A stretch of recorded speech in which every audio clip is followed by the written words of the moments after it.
প্রিয় দর্শক, Hatil presence TVS ইনসাইটে আপনাদের সবাইকে স্বাগতম। আমি সাজ্জাদুর রহমান আছি আজকে আলোচনায়। দর্শক, আমরা আলোচনা করব টিবিএস এর একটি যেটা অ্যানালাইসিস, একটি রিপোর্ট যে সামনে আমাদের রমজান আসতেছে। মার্চ মাসের প্রথম দিকেই শুরু হচ্ছে। তখন আসলে একই সময়ে কিন্তু সামার সিজন শুরু, একটা হয়তো ভালো গরম থাকার ওই সময়ে সেটা হয়তো আসবে ফেব্রুয়ারির শেষের দিক থেকে। তো এর মধ্যে দর্শক আমরা দেখলাম যে সরকার সম্প্রতি 90টি পণ্যের উপরে, পণ্য এবং সেবার উপরে তারা ভ্যাট বাড়িয়েছে, ট্যাক্স বাড়িয়েছে।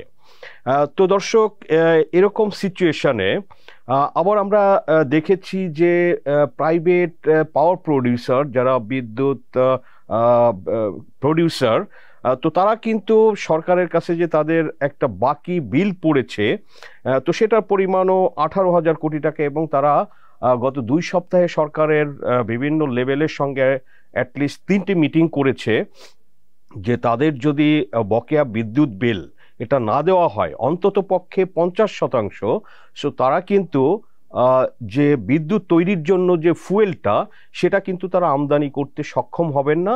এবং রমজান মাসে এবং এই যে গ্রীষ্মের সময় অনেক তাপমাত্রা থাকে, তখন গরম থাকে, সো তখন কিন্তু বিদ্যুতের সরবরাহে তারা বলেছে যে সমস্যা হতে পারে, বিকজ তারা টাকা পাচ্ছে না এবং তারা ফুয়েল আমদানি করতে পারছে না বিদ্যুৎ তৈরির জন্য।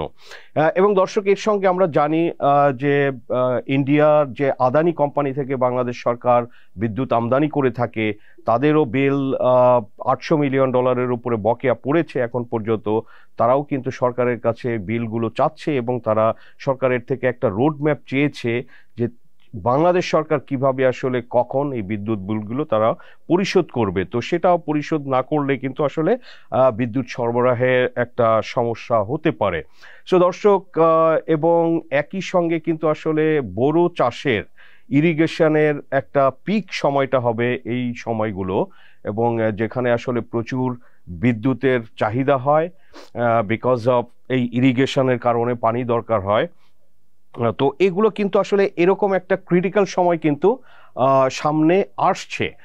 ফেব্রুয়ারি শেষ থেকে শুরু করে মার্চ, এপ্রিল, মে সময়টাতে কিন্তু এরকম একটা চ্যালেঞ্জের মধ্যে যাচ্ছে।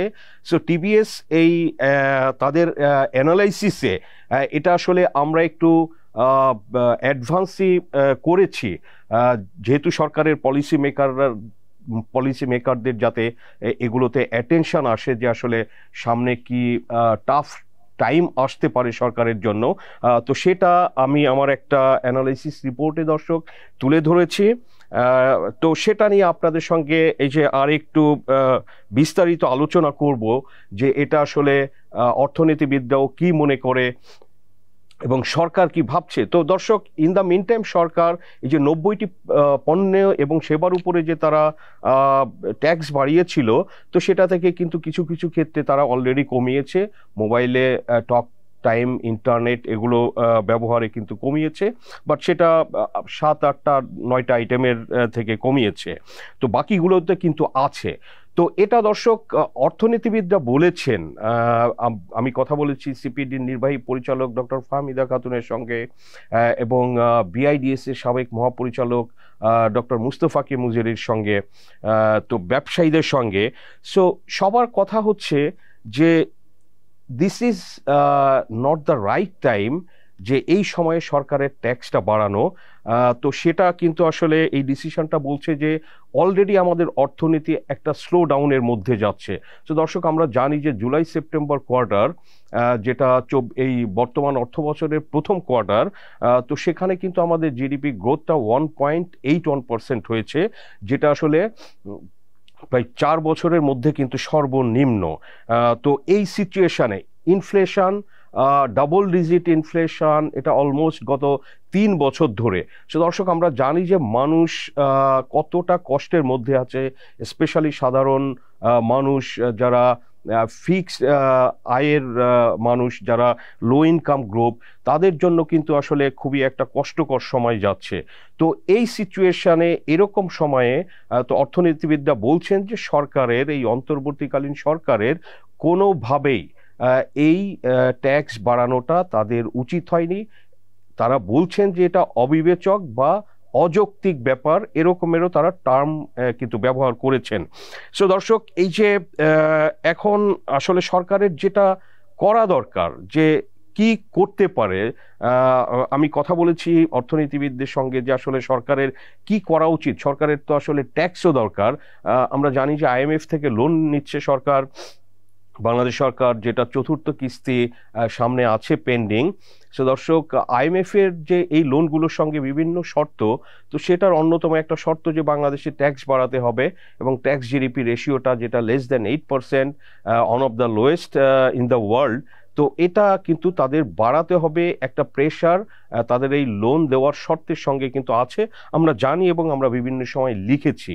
কিন্তু তারপরে অর্থনীতিবিদরা বলছে যে এটা সরকারের আসলে উচিত আইএমএফকে বলা, নেগোশিয়েট করা, যে এই সময়টা আমাদের জন্য ভালো না, আমাদের অর্থনীতি একটা স্লথ অবস্থায়, অনেক এটার গতিটা একটু অনেকটাই স্থবির, ব্যবসা বাণিজ্যে নতুন বিনিয়োগ নেই। তো নতুন বিনিয়োগ না থাকলে কিন্তু দর্শক প্রোডাকশন কমে যাবে, প্রোডাকশন কমে গেলে আসলে তো কিন্তু কর্মসংস্থান হবে না। একই সাথে কিন্তু সরকারের যে কর আহরণ, তো সেটাও কিন্তু অনেক কমে যাবে। মানুষের যদি কনজাম্পশন কমে যায়, এইভাবে হাই ইনফ্লেশন থাকে, তো সেটা শুধুমাত্র যে প্রাইস বাড়িয়ে দিলেই সরকারের ট্যাক্স ইনকাম হবে, কিন্তু ওভারঅল যদি চাহিদা আসলে কমে যায়, মানুষের কনজাম্পশনটা কমে যায়, তো কোম্পানির ইন্ডাস্ট্রিগুলোর যদি প্রোডাকশন কমে যায়, তো এটা সব কিছুতে আসলে চেইন ইম্প্যাক্ট, এবং সেটা আসলে আলটিমেটলি সরকারের রেভিনিউ বাড়াতে কিন্তু সেটা কোনোভাবে হেল্প করবে না। তো সরকার যেটা আসলে এখানে করা উচিত, সেটা কিন্তু আমাদের, যেটা আমরা জানি যে ইনফ্লেশনে কিন্তু শুধুমাত্র যেটা, এটা বাংলাদেশের ডিমান্ড পুশ ইনফ্লেশন না, এটা কিন্তু অর্থনীতিবিদরা এখন এটা নিয়েও বলছেন যে this is no more demand push, এটা চাহিদা বাড়ার কারণে বাংলাদেশে ইনফ্লেশনটা হচ্ছে না কিন্তু। তো যে কারণে সরকার বা বাংলাদেশ ব্যাংক, আমরা জানি যে কেন্দ্রীয় ব্যাংক, তারা কিন্তু যে পলিসি রেট বিভিন্ন সময়ে বাড়িয়ে এটা কিন্তু এখন 10% আছে। সো অল পলিসি রেট দর্শক যখন 10% যায়, তো সেটা কিন্তু আসলে যে লেন্ডিং রেট, যে ব্যবসায়ীরা, ইন্ডাস্ট্রি বা সাধারণ মানুষ যে কনজিউমার লোন বা ইন্ডাস্ট্রি যে টার্ম লোন নিচ্ছে, ওয়ার্কিং ক্যাপিটাল নিচ্ছে, তো সেখানে কিন্তু সুদের হার অনেক বেড়ে গিয়েছে। আমরা জানি যে সেটা 14-15% পর্যন্ত পৌঁছেছে। তো এটাও কিন্তু আসলে আমাদের যেটা ব্যবসায়ীদের প্রোডাকশনে কিন্তু এটার একটা ইম্প্যাক্ট ফেলছে, এবং আলটিমেটলি কিন্তু তারা এটার প্রাইসটাও পাস অন করছে কিন্তু ক্রেতা জনসাধারণের উপরে, কারণ এটা তারা তো আসলে লস করে বিক্রি করবে না কোনো কিছু। সো এখানেও কিন্তু এই যে পলিসি রেট এত বাড়িয়ে আমাদের যে সুদের হার অনেক বেড়ে গেল 14-15%, তো সেগুলোও কিন্তু আসলে কেউ কেউ বলছে যে এটাও আমাদের যে ইনফ্লেশনে, এটাতে কিন্তু ইম্প্যাক্ট ফেলছে, কারণ এটা আমাদের এটা আর এটা চাহিদা জনিত আসলে কোনো মূল্যস্ফীতি বাংলাদেশে বর্তমানে অন্তত নাই। তো এটা বেসিক্যালি যেটা হচ্ছে যে সরকার যেটা করতে পারে, তাদের অর্থনীতিবিদদের সাজেশন, যে আমাদের যে সাপ্লাই সাইড ম্যানেজমেন্ট এবং আরেকটা হচ্ছে মার্কেট ম্যানেজমেন্ট।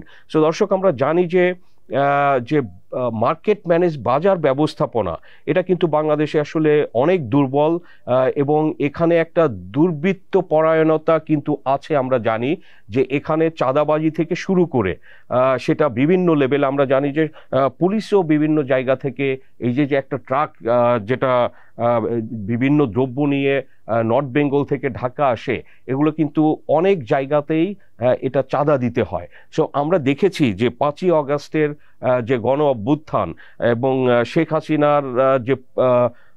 হাসিনার পতন, শেখ হাসিনা সরকারের, এবং তারপরে যে একটা নতুন যে একটা আসলে স্প্রিটের মাধ্যমে যেটা হয়েছিল, তো কিছুদিন কিন্তু আমরা দেখেছি যে আসলে চাঁদাবাজি এগুলো কিন্তু ছিল না বা অনেক কমে গিয়েছিল। বাট এখন কিন্তু আসলে এই চাঁদাবাজির সব জায়গাতেই আছে, বাজার, হাট বাজার থেকে শুরু করে রাস্তাঘাটে, এগুলো কিন্তু এই যে চাঁদাবাজিটা কিন্তু আসলে দ্রব্যমূল্য বৃদ্ধিতে বড় একটা ভূমিকা রাখে। এবং অনেক সময় সিন্ডিকেটের কথা বলা হয় যে অনেক বড় বড় কর্পোরেট গ্রুপ তারাও অনেক সময় আসলে সিন্ডিকেট করেও দ্রব্যমূল্য বাড়াতে পারে। তো সেটাও আসলে সরকারের দেখা উচিত যে এরকম কোনো কিছু হচ্ছে কিনা, যে কিছু কোম্পানি, আমরা জানি যে রমজান মাসে কিছু কিছু দ্রব্যের অনেক চাহিদা বেড়ে যায়, তো সেগুলো কিন্তু আসলে এরকম কোনো সিন্ডিকেট করে এগুলো যাতে প্রাইস না বাড়াতে পারে। এবং অন্য যারা আসলে এই যে আরও যারা ইম্পোর্টার আছে, তো আমরা দেখেছি যে গত সরকারের আমলে কিন্তু বেশ কিছু লোক আসলে সুবিধা নিয়েছে, বেশ কিছু কোম্পানি আনডিও সুবিধা নিয়েছে, তারা প্রভাব খাটিয়েছে। তো এখন আসলে এই একটা নিউট্রাল সরকারের সময়ে তো অর্থনীতিবিদরা আশা করে যে আসলে অনেক ছোট ছোট ছোট কোম্পানিও বা ইন্ডিভিজুয়াল, সো এরা কিন্তু আসলে ইম্পোর্ট করে যদি মার্কেটে এরাও সাপ্লাই দিতে পারে, তাহলে আসলে কিছু এই যে ফিক্সড কিছু কোম্পানির জন্য যে সিন্ডিকেট করার যে সুযোগ, সেটা কিন্তু আসলে কমে আসবে। সো দর্শক, এগুলো হচ্ছে আসলে সামনে যে রমজান এবং গ্রীষ্মের যে উত্তাপের সময় আসবে, তো বাংলাদেশের অর্থনীতির জন্য সেটা কিন্তু আসলে একটা বড় রকমের চ্যালেঞ্জ হিসেবে আসতে পারে এই অন্তর্বর্তীকালীন সরকারের জন্য। এবং দ্রব্যমূল্য যদি আসলে আরও বৃদ্ধি পায় এবং বিদ্যুৎ পরিস্থিতি যদি খারাপ হয়, যেটা আমরা বললাম যে পাওয়ার প্রডিউসাররা বলেছে যে তাদের আসলে বিল, যে বকেয়া বিল না দিলে তারা বিদ্যুৎ তৈরি করার জন্য যে ফুয়েলটা দরকার আমদানি করতে হয়, সেটা তারা পারবে না এবং বিদ্যুৎ সাপ্লাইটা দিতে পারবে না। সো দিজ আর অল আসলে কনসার্নের বিষয়, উদ্বেগের ব্যাপার। তো এইরকম সিচুয়েশনে ট্যাক্স বাড়ানোটাও, যেটা আসলে বিশ্লেষক, অর্থনীতিবিদ বা জনসাধারণ, এবং আমরা দেখেছি যে পলিটিক্যাল পার্টি বিএনপি এটা ফর্মালি তারা কিন্তু প্রেস কনফারেন্স করে এটার বিরোধিতা করেছে, জামাতে ইসলাম করেছে, এবং যারা স্টুডেন্টস আছেন লিডার, তারাও কিন্তু এই জিনিসটা বলেছেন যে এটা আসলে ঠিক হয়নি এই মুহূর্তে। সো দর্শক, আমরা এগুলো লিখেছি এবং আলোচনা করলাম, বিশ্লেষণ করলাম, আপনাদের সামনে তুলে ধরলাম। দর্শক, আমাদের আলোচনা ভালো লাগলে লাইক করবেন, শেয়ার করবেন। আপনাদের সবাইকে ধন্যবাদ।